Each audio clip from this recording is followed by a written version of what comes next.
what are some other ways that you can address maybe a emotional problem you might be going through, or other things outside of the trading area besides stop trading?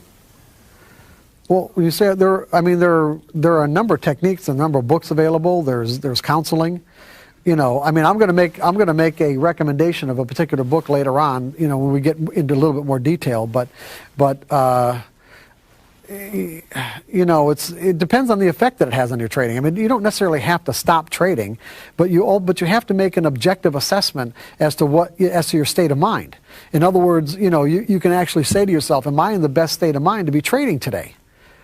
And and the kind of answer that you get back from yourself, if it's relatively objective, it's like if you're really not in the best state of mind because of things that are going on in your life and some troubling aspects that you haven't reconciled, but you don't want to stop trading, well, at least you're aware of it. Another technique would be by keeping journals, because most really good traders keep pretty extensive journals about what they're doing and what they're thinking while they're doing it. And then you make this assessment so that at least if you don't want to stop trading, you still want to put whatever edges on you have for that day, you scale back. In other words, if your maximum position size is, let's say, 5,000 shares, you're not in the best state of mind, maybe you only want to trade 1,000. Maybe you only want to trade 500. In other words, to take these things into consideration. And you'd be surprised by just being aware of it and taking into consideration, a lot of times these things will reconcile themselves. Does that help you? Yes, it does. Thanks. Okay. Okay, and the last area of these broad skill sets that we're talking about is develop the ability to recognize if you've crossed the threshold from normal self-confidence into a state of euphoria. You guys are laughing. I finally got some giggles out of you guys here. What's so funny about this? Anybody want to share? What? What's that? You don't want to be in a state of euphoria. No, you're right. I mean, being in a state of euphoria, let's put it this way. The primary, let's say, the primary characteristic of the state of euphoria is that it's a state of mind of complete and absolute risklessness. Everybody get what I just said? You are in a state of risklessness. In other words, you have no ability whatsoever to perceive risk.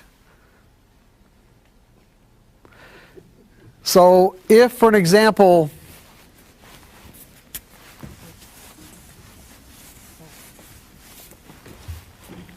if this line right here, if below this line represents normal self-confidence, and above this line is euphoria, and this threshold's different for everybody, by the way. I mean, there are certain chemicals that scientists have found that that flood our mind and our body when we've crossed this threshold. I've worked with traders who will flip into a state of euphoria with one winning trade. Okay, usually for most people it takes more than one winning trade. But I have worked with people that they'll flip into a state of euphoria with one winning trade. Now the problem with this, and it's a great state of mind to be in. I mean, to be in in virtually a riskless state of mind. I mean, it's like, hey, it's really a cool place to be. But the problem is that when we're in a state of euphoria as a trader, it's virtually guaranteed that we're going to make a trading error. And the kind of trading error that we'll make in a state of euphoria usually has to do with position size. So for an example, if you normally only trade 1,000 shares, in a state of euphoria, it's like, okay, let's mortgage the house. Okay? It's like, let's go to 10,000, 20, 30, whatever. 1,000 shares. Because, you see, you absolutely know for a fact you wouldn't be putting this trade on if it wasn't going to work. See, you know for a fact. See, because you don't have any ability to perceive risk at all. Now the problem, even though it could even end up being a winning trade, it's not that the trade might not end up being a winner, but here's typically what's going to happen. If you're a normal 1,000 share trader and you go up to 10,000 shares, If when you put 1,000 shares on and the market went against you 5 cents a share, wouldn't be any big deal. You got 10,000 shares on when you absolutely knew for a fact that the trade was a winner, and it goes 5 or 10 cents against you. It has the potential to flip you into a state of pure, unadulterated terror. Instantaneously, you'll go from euphoria to a state of terror in one instant, because your expectations about what was going to happen were so resolute, it creates a psychological shock that puts you in a state of mind freeze. Mind freeze. Mind freeze is when you are conscious of what is happening, but find yourself totally immobilized to do anything about it. And so if the market happens to go 10 cents against you but keeps on going, okay, you just sit there and watch, completely immobilized, while the market takes your money away, until finally something flips you out of that, and you say, hey, you know, you just come back to your senses and you had enough and you get out of the trade. I know that's probably never happened to anybody in this group, but I've worked with many people who it has happened with. So this is not something unfamiliar to anybody here? The terror part, not the It's like going literally from a state of mind, it's like literally going from heaven to hell instantaneously. And keep in mind the dynamics here. It was all based on your expectation. It's all based on your expectation. So you guys have got this? Okay, so when we're talking about consistency, see, this goes back to when I was doing the contrast, okay, is that to experience a winning trade, you need nothing. I'm not saying that you don't put something into it, but the fact is you need nothing. There's no skills that are required to experience a winning trade. But to experience consistent results as a trader, the kind of results that you can rely on as an income, there's some pretty kind of profound skills that we're talking about, are we not? You got to have an edge. You got to have a plan on how to execute the edge. You got to be able to execute the plan flawlessly, or at least without a minimum number of errors, or otherwise they're going to detract from your results. You got to be able to recognize when you might have some self-sabotaging beliefs that are rising to the surface, to saying, hey, this is too much money. Why do you think it is that you have probably read in some of the trading books, I'm sure you have read at some point, that someone gives you the advice that when you have windfall profits to stop trading and take a vacation? Why do you think that advice exists? Why do you think people have written that down? I just gave you the underlying dynamics for why that's true. It's not just the euphoria. No, it's not the terror afterward. It's the possibility for self-sabotaging beliefs coming in and saying, I am not worth this much money. Even though it's what I want. It's what I desire. It's what I've been working for. It doesn't mean that you believe you really deserve it. You have to believe you really deserve it to keep it.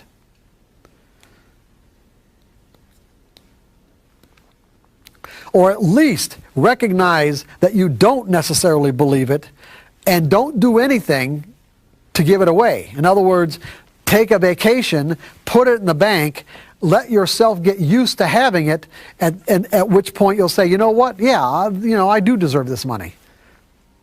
And then you'll be less likely to give it away. One of the best examples that I could give you To illustrate this is a floor trader that I work with, again, another bond trader, not as big as the other bond trader that I referred to earlier. He was the kind of trader who had this reputation as being completely consistent. When I met him, he would make anywhere from, I'd say, $15,000 to $20,000 a day. That was his daily thing, okay? Day in, day out. $15,000, $20,000 a day. Never had these catastrophic bad days. That was his reputation. And it was true. So what did he need me for? Well, he had hired a bunch of guys to trade his money, thinking that he's going to, this is very common. You kind of have a funny look, but this is very common in Chicago, where once you become successful and established, what you want to do is bring in, as many, let's say, bring in young talent that you can, teach your particular techniques and just, multiply what you make based on their efforts. I mean, that's, But the problem is that the guys that he brought into his group, they were, I don't know how to put it. I want to be nice. They were just basically leeches. I mean, a lot of them, when I, talk to them, it's like, there's some of them I don't even think wanted to be traders. They just saw the opportunity to be able to get money from him and the opportunity to do something they hadn't done before. And it was, these were not the kind of people that you would hire under these circumstances. They weren't really suited for it. In many cases, weren't really suited for it at all, especially to trade down on the floor. So he wanted ideas on how to build this group up into a really successful trading group. And while we were talking one day, we had ordered lunch in. A delivery person came with the lunch, and he was a devout Catholic, by the way. This is a very important part of this. He was a devout Catholic, and he's so devout that he carried a rosary with him all the time. He had a rosary in his pocket. And so when he paid, took his wallet out of his pocket, paid for the lunch, and he took the change, and he just sort of unconsciously started to put the change in the same pocket with his rosary. And then we realized what he was doing. He took his hand out like that. And I said, well, hey, what's going on? He said, well, I can't put money in, can't have money touch the rosary. And so we started exploring his beliefs about money and his beliefs about religion in relationship to money, and certainly his beliefs about the Catholic Church and their beliefs about money. And, and it's something he never really thought about. But when he thought about, the Catholic Church certainly doesn't believe that money's dirty. So why should he believe that money's dirty? In that respect. In other words, it's not spiritual to have money in a way that, it can, in other words, there's a dichotomy in his mind between his ability to make money in the pit, and yet you would think that in this kind of a situation, he would be giving his money away because he felt guilty about having it. Well, he didn't give it away as a trader because he was just too strong of a trader to do it. But he was giving it away with this organization, the kind of people that he had around him. In other words, it wasn't going out the front door, the money was going out the back door. So he did find a way to extract that money about his beliefs about money, religion, the Catholic Church, their beliefs about money, realize the inconsistencies. And so as we're coming to kind of reconciliation about this, I gave him an exercise to see if in fact he'd really accepted what it is that we were talking about. And what do you think the exercise was? Come on, what do you think the exercise was? It's not that hard. Go ahead, put some money in that pocket. Yeah, that's right. Put money in the pocket with the rosary. Put the money and the rosary together. He couldn't do it. He literally, his arm, he tried to put the money in. It was like it got like he could not do it. His beliefs that we talked about were so strong that it literally wouldn't consciously let him do it. But he worked on it. See, he wanted to get to the point where he recognized the validity of the things that we were talking about, and so he did want to do it, and so he kept on trying. It took him about a week. And once he got the money in with the rosary, he had like all these conflicting beliefs he had about the nature of money and the guilt that he felt over it. They just sort of all melted away, and he fired all these people. He didn't even try to make them traders because he realized that these were not guys that that really wanted to be traders. He realized what he was doing. He realized he was just giving his money away.